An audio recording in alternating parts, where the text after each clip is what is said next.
Hello दोस्तों, welcome to the my YouTube channel study girl Shruti. स्वागत है मेरे इस नए वीडियो में आप सभी का। देखिए, मैं आज बताने जा रहा हूँ आप लोग को क्लास 12th का मुक्तिदूत खंड काव्य का।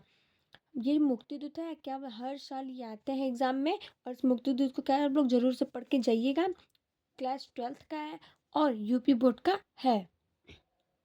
तो देखिए, पहले इसका सारांश जानेंगे, फिर उसके बाद से प्रथम सर्ग, द्वितीय सर्ग और तृतीय सर्ग और पंचम सर्ग तक होता है। तो इसको हम लोग क्या करते हैं, जानते हैं। पहले ये हम लोग इसका कहते हैं सारांश जानते हैं। मुक्तिदूत खंड काव्य जी के जीवन की कथा को व्यक्त करता है। यानी जो मुक्तिदूत है वो क्या करता है, गांधी जी के जीवन को, यानी ये खंड जो है ये गांधी जी के जीवन को क्या करता है, व्यक्त करता है। यानी कि गांधी जी के बारे में क्या करता है, बताता है। इस खंड काव्य को 5 सर्गों में विभक्त किया गया। यानी कि जो मुक्तिदूत है, जो गांधी जी का जीवन के बारे में बताना चाहता है, वो कितने भागों में, तो 5 भागों में बांटा गया है। जिसका सर्गवार सारांश इस प्रकार है। यानी कि जिसका सारांश, यानी कि जो सारांश है किस प्रकार है, तो आइए देखते हैं।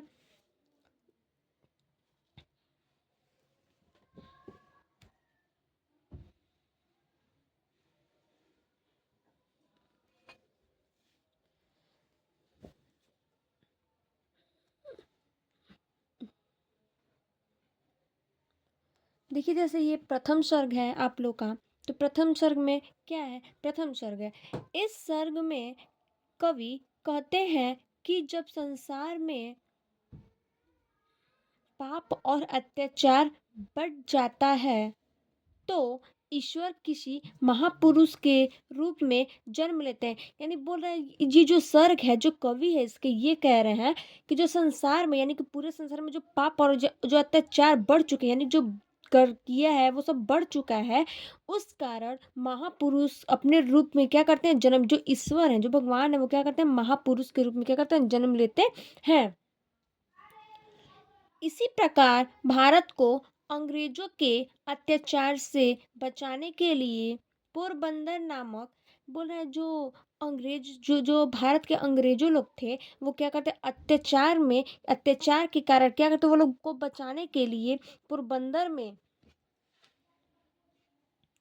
पोरबंदर नामक स्थान पर करमचंद्र के यहाँ मोहनदास के नाम से एक महान विभूति का जन्म हुआ।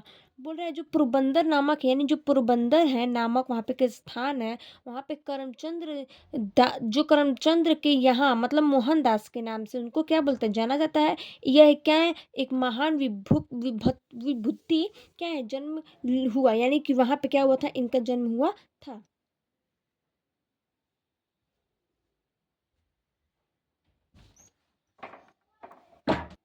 और ये क्या थे, ये बहुत ही बड़े महान क्या थे, मोहनदास क्या थे, बहुत ही महान बड़े विभक्त थे। इन्हीं का वो जन्म हुआ था कहाँ पे, तो पोरबंदर नामक में। आइए देखते हैं द्वितीय सर्ग। देखिए, ये द्वितीय सर्ग है, तो बोला इस सर्ग में, द्वितीय सर्ग में क्या हम लोग जानते हैं, तो बोला जो देखिए, जो प्रथम सर्ग था उसमें जन्म लिखा और कहाँ पे स्थान था उनका, वो उसके बारे में बताया था। और ये द्वितीय सर्ग में है, देखते हैं। इस सर्ग में गांधी जी की मनोदशा का वर्णन है। यानी कि जो गांधी जी का जो दशा हुआ था, कैसे हुआ था, क्या हुआ था, का मतलब जो भी उनका दशा हुआ था, उसके बारे में हम लोग क्या पढ़ेंगे।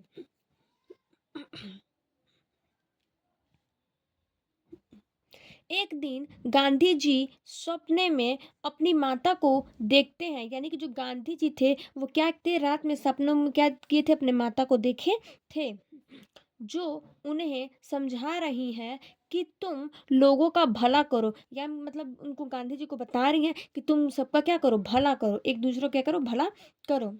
गिरते को सहारा दो, मतलब जो गिरते हैं उसको क्या दो, तो सहारा दो। केवल अपना ही नहीं, औरों का भी पेट भरो।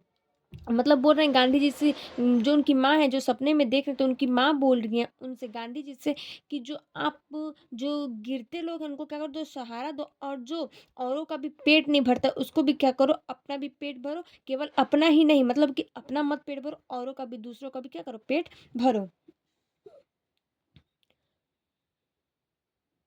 तभी से गांधी जी ने देश को आज़ाद करने का संकल्प लिया। यानी जो गांधी जी थे वो क्या लिए थे, इसीलिए उस वो क्या किए थे, इसलिए उसी देश में आज़ाद करवाए थे। क्या चीज़ कि मतलब आज़ाद कराने का क्या करो, संकल्प करो कि मतलब जो अपना ही नहीं दूसरों का भी क्या करे पेट भरे। तभी ने गांधी जी को इस देश में क्या कहता है, ये चीज़ को आज़ाद किया था। आइए देखते हैं तीसरा सर्ग। तो देखिए तृतीय सर्ग में क्या है। इस सर्ग में गांधी जी द्वारा अंग्रेजों का विरोध करने का वर्णन है। यानी जो गांधी जी हैं उनको क्या है, ये अंग्रेजों लोग का क्या है, विरोध करने का क्या है, वर्णन है। यानी कि प्रथम विश्व प्रथम विश्व युद्ध के दौरान गांधी जी ने देशवासियों को अंग्रेजों की सहायता करने का आदेश दिया। यानी जो प्रथम विश्व जो युद्ध थे, यानी जो प्रथम युद्ध थे, वो कौन थे, गांधी जी। तो उनके दौरान क्या था, देशवासियों को अंग्रेजों की क्या थी, सहायता करने का क्या किए, आदेश दिया। परंतु परंतु युद्ध जीतने के बाद अंग्रेजों ने रालेट एक्ट लागू किया। यानी जो ये जब युद्ध जीते, गांधी जब युद्ध जीत गए, जीतने के बाद उन्होंने क्या किया, अंग्रेजों ने क्या किया था, रालेट एक्ट का क्या किया था, लागू किया। तथा जलियांवाला बाग जलियांवाला बाग हत्याकांड किया, जिससे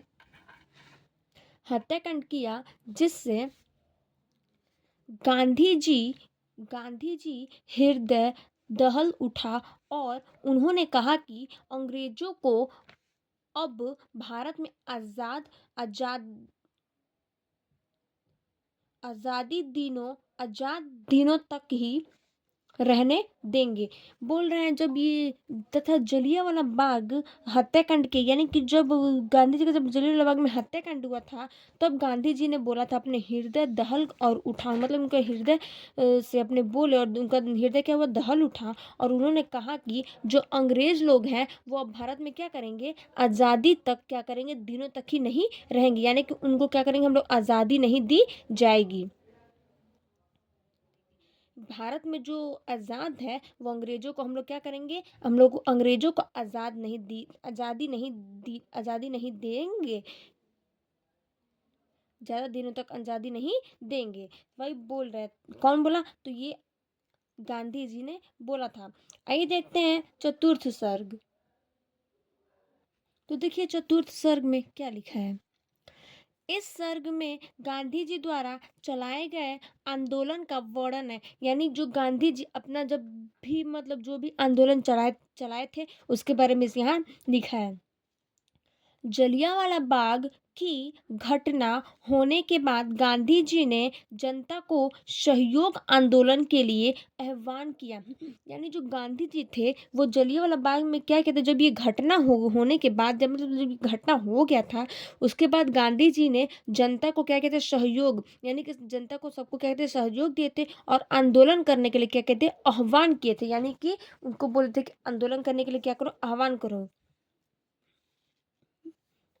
और इस आंदोलन से अंग्रेजों को निराशा हुई। यानी कि जब ये गांधी जी बोले कि आकर के जब आंदोलन सहयोग करो, यानी कि साथ दो आंदोलन के लिए, तो ये सबको क्या हुआ, अंग्रेजों को क्या हुआ, निराशा, यानी दुखी हुई। इसके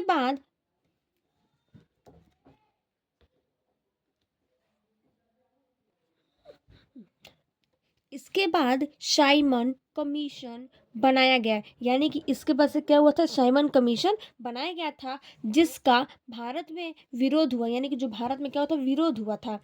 जिस इसके बाद गांधी जी ने नमक कानून तोड़ा। यानी जो गांधी जी थे फिर वो उन्होंने क्या किया, नमक का क्या किया, कानून तोड़ा। उनकी एक ललकार पर देश भर में भारत छोड़कर आंदोलन फैल गया। यानी कि ये जो बोले हैं कि भारत छोड़ आंदोलन कौन बोला है, तो बोलते हैं कौन, गांधी जी। तो वही बोल रहा है कि गांधी जी ने क्या किया, एक नमक कानून तोड़ा था और उनकी एक ललकार पर, यानी कि उनकी एक बोल पर क्या कहते, सारे देश भर में क्या होता, भारत छोड़ो आंदोलन क्या होता, फैल गया था। इनकी क्या थी, ललकार थी। जिससे अंग्रेजों का शासन करना मुश्किल हो गया। यानी जो भी अंग्रेज लोग थे वो लोगों को क्या हुआ था, इसी के कारण उनको क्या हुआ था, उन लोग का क्या हुआ था, शासन करना या फिर जो भी अपना काम करना वो लोग का क्या होता, मुश्किल हो गया था। अब देखते हैं पंचम सर्ग। इस सर्ग में स्वतंत्रता प्राप्ति तक ही प्रमुख घटनाओं का वर्णन किया। ये बोल रहा है जो पंचम सर्ग थे, इसी सर्ग में क्या थे, स्वतंत्रता प्राप्ति, यानी कि जो ये इस स्वर्ग में क्या कहते, सब सर्ग में क्या कहते, स्वतंत्रता प्राप्त किए थे कि प्रमुख घटनाओं का क्या करते इसमें वर्णन किया है। आइए देखते हैं। सन 1947 ईस्वी को भारत आज़ाद हो गया। यानी कि जो इसी वक्त यानी इसी टाइम पे क्या हुआ था, जो सन 1947 ईस्वी को क्या होता, भारत आज़ाद हो गया था। देश में हर्षोल्लास छा गया, यानी कि क्या हुआ, सब में दुखियां छा गई सारे देशों में। जवाहरलाल नेहरू को प्रधानमंत्री बना दिया गया। फिर उसके बाद से क्या हुआ, जब गांधी जी चले गए तो उसके बाद से क्या हुआ कि जवाहरलाल नेहरू को क्या किया गया, प्रधानमंत्री बना दिया गया। गांधी जी ने अनुभव किया कि उनका संकल्प पूरा हुआ। यानी जो गांधी जी थे उनको क्या किया, उनका जो संकल्प था उस क्या किया, उसको पूरा किया गया। इसी के साथ यह खंड काव्य समाप्त हो जाता है। यानी कि देखिए जो गांधी जी थे इसी कारण क्या हुआ था, उनकी जो संकल्प थी वो पूरा हुई कि जवाहरलाल नेहरू क्या थे, प्रधानमंत्री बन गए थे। और इसी का जो काव्य खंड का ये जो मुक्ति दुख था, यही आपकी कहानी में था। मतलब कि ये गांधी जी के बारे में, इसीलिए लोग नारा लगाते हैं, क्या नारा लगाते हैं,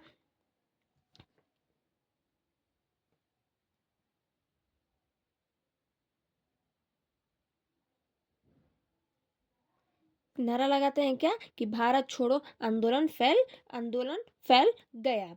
तो ये अब खंड काव्य का है, ये अब समाप्त होता है, यानी कि इसको खत्म हो गया, ये मुक्ति दूत था। Thank you. चलिए फिर देखते हैं अगले वीडियो में।